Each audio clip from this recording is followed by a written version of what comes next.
भक्तों, हर हर महादेव, सादर जय श्री राम। आइए रामायण नित्य पाठ्यक्रम में चौपाइयों गायन करें, उनका भावार्थ समझें। पिछले भाग में हमने गाया, जब रावण हनुमान जी की बातों से परेशान हो जाता है और जब कुछ अपमान उसको लगता है कि हनुमान जी की बातों के द्वारा उसका अपमान हुआ है, तब हनुमान जी को अंग भंग करने के लिए अपने सैनिकों को आदेश देता है। उसी बीच में विभीषण जी वहाँ पधारते हैं और कहते हैं कि दूतों को मारने का कहीं विधान नहीं है, किसी शास्त्रों में कोई प्रमाण नहीं है कि दूतों को मारा जाए। तब सब मंथन करने के बाद यह विचार करते हैं कि बंदर को उसकी पूंछ प्यारी होती है तो उसमें आग लगा दी जाए। और रावण यह कहता है कि अभी तक जिस राम की इसने बड़ाई की है तो वह इसकी जली हुई पूंछ देखकर क्या करता है उसको भी हम देखेंगे। आइए आगे क्रम में हम चौपाइयों गायन करें, उनका भावार्थ समझें। पूंछहीन बानर तह जाई, तब सठ निज नाथहि लई आई। जिन कह कीन्हि सिंह बहुत बड़ाई, देखूं मैं तिन कह प्रभुताई। सुनत बचन कपि मन मुस्काना, भई सहाय सरद मैं जाना। जातु धान सुनि रावण बचना, लागे रचय मूढ़ सोई रचना। रावण कहता है कि जब बिना पूंछ का यह बंदर अपने स्वामी के पास जाएगा, तब यह मूर्ख अपने मालिक को साथ मिलाएगा। जिसने बहुत बड़ाई की है, मैं भी जरा उसकी प्रभुता और सामर्थ्य को देखूं। और रावण की इस तरह से वचन सुनकर हनुमान जी मुस्कुराए और उन्होंने मन ही मन ऐसा माना कि सरस्वती ने सहायता की, जो रावण की मति को फेर दिया। क्योंकि रावण पहले हनुमान जी के अंग भंग करना चाहता था, लेकिन वह हनुमान जी पूंछ लाने की जो बात कही, इससे हनुमान जी प्रसन्न हो गए। और रावण के सैनिकों ने, जैसा रावण ने कहा कि पूंछ में कपड़े लपेटकर आग लगा दी जाए, वैसी ही रचना वह राक्षस बनाने लगे। आगे क्या हुआ? राहन नगर बसन घृत तेला, बाढ़ी पूंछ कीन कपि खेला। कौतुक कहया ए पुरवासी, मारहि चरण करहि बहुहासी। बाजहि ढोल देहि सब तारी, नगर फेरी पुनि पूंछ प्रजारी। पावक जरत देखी हनुमंता, भयउ परम लघु रूप तुरंता। निभु की चढ़ेऊ कपि कनक अटारी, भई सभीत निशाचर नारी। पूंछ में लपेटने से इतना कपड़ा और घी तेल लगा कि नगर में कपड़ा, घी और तेल नहीं बचा। हनुमान जी ने ऐसा खेल किया कि उनकी पूंछ बढ़ती चली गई और नगरवासी लोग तमाशा देखने वहां पर आए।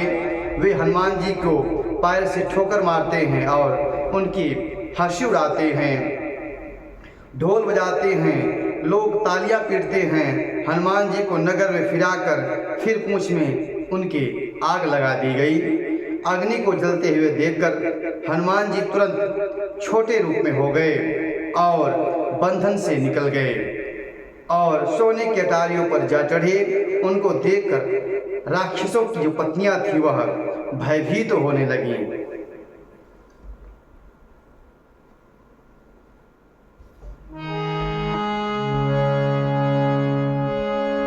हरि प्रेरित ही अवसर चले मरोत 49 अट्ठहास करी गरजा कपि बढ़ लाग आकाश।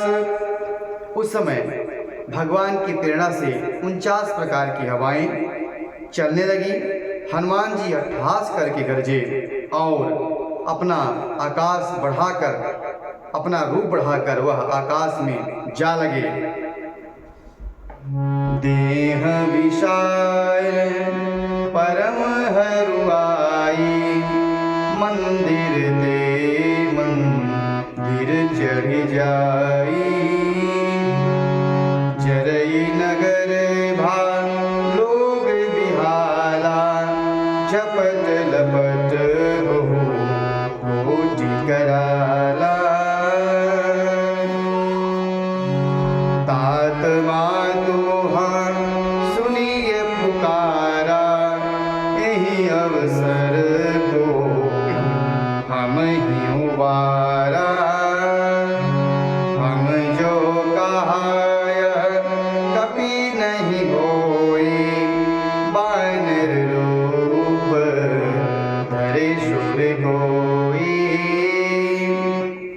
देह बड़ी विशाल परंतु बहुत ही हल्की फुर्तीली है। वे दौड़कर एक महल से दूसरे महल पर फुर्ती के साथ चढ़ जाते हैं। नगर जल रहा है और लोग बेहाल हो गए हैं। आग की करोड़ों भयंकर लपटें प्रकट हो रही हैं। हाय बप्पा, हाय माया, इस अवसर पर हमें कौन बचाएगा। चारों ओर यही पुकार सुनाई दे रही है। हमने तो पहले ही कहा था यह वानर नहीं, वानर रूप में कोई देवता है। इस प्रकार से वहाँ कि जो लंका नगरी के नर नारी हैं आपस में बातें करते हैं कि हम लोगों ने पहले ही कहा था कि यह कोई वानर नहीं है, वानर के रूप में छद्मवेश है, वास्तव में कोई देवता है। साधु अवज्ञा कर फल ऐसा जरई नगर नाथ कर जैसा। ग्यारा नगरो निमिष एक माही एक विभीषण कर गृह नाही। ताकर दूत अनल तेहि सिरजा जरा न सोतेहि कारण गिरिजा। उलटी पलटी लंका सब जारी कूदी परा पुनि सिंधु बजारी। वह आपस में बातें करते हैं कि यह साधु के अपमान का फल है कि यह नगर जो है वह अनाथ की भांति जल रहा है। हनुमान जी ने एक ही क्षण में सारा नगर जला डाला। एक विभीषण जी का घर बाकी रह गया। शिव जी कहते हैं कि हे पार्वती, जिन्होंने अग्नि को बनाया हनुमान जी उन्हीं के दूत हैं, इसी कारण वह अग्नि से नहीं जले। हनुमान जी ने उलट पलट कर एक छोर से दूसरी ओर तक सारी लंका जला दी और फिर वह समुद्र में कूद पड़े। पूछ बुझाई खोई श्रम धरि लघुरूप बहोरी। जनक सुता के आगे ठाढ़ गयों कर जोरी। पूछ बुझाकर और थकावट दूर करके फिर छोटा सा रूप धारण करके हनुमान जी श्री जानकी जी के सामने हाथ जोड़कर खड़े हुए और उनसे कहते हैं, मातु मोहि दी जय कछु चीन्हा जय से रघुना यक मोहि दीना।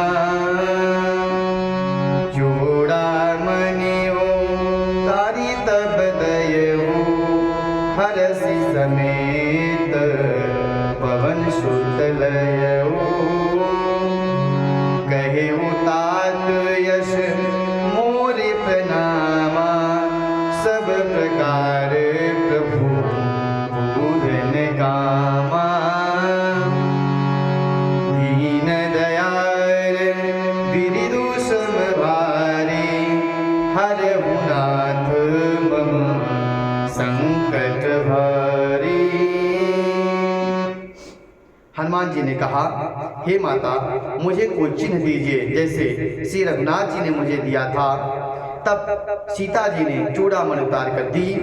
हनुमान जी ने उसे हर्षपूर्वक ले लिया और माता जानकी हनुमान जी से कहती हैं कि हे तात, मेरा प्रणाम निवेदन करना और इस प्रकार कहना कि हे प्रभु, यदि आप सब प्रकार से पूर्ण काम हैं, आपको किसी प्रकार की कामना नहीं है, तथापि दीनों दुखियों पर दया करना आपका विरध है और मैं दीन हूँ।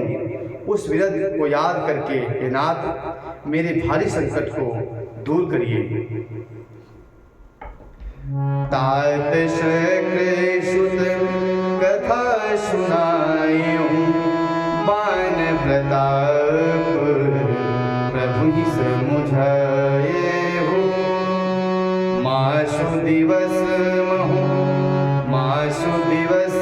महु नाथ नयावा, तो पुनि मोहि जियत नहीं पावा।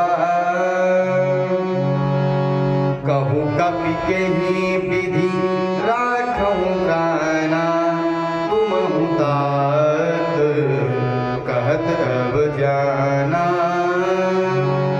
तो ही देखी शीतल भई छाती, पुन मोह कहूँ सो दिन सो राती।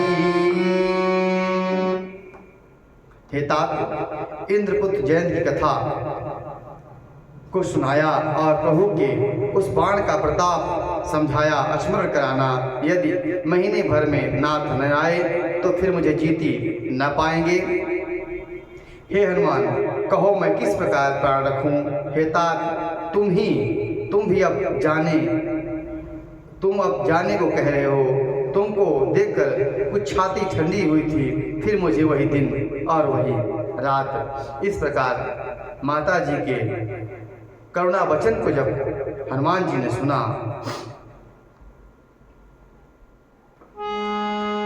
जनक सुत ही समुझाई करी, बहुविध धीरज दीन, चरण कमल सिरनाई कपि, गवन राम पहि कीन। हनुमान जी ने सीता जी को विभिन्न प्रकार से समझाया, बहुत प्रकार से उन्हें धीरज बढ़ाया और उनके चरण कमलों में शीर नवाकर वह प्रभु श्री रामचंद्र की ओर चल दिए। आज की कथा में यहीं तक। अगले भाग में हम आगे की चौपाइयों गायन करेंगे, उनका भाव समझेंगे। हर हर महादेव। सादर जय श्री राम।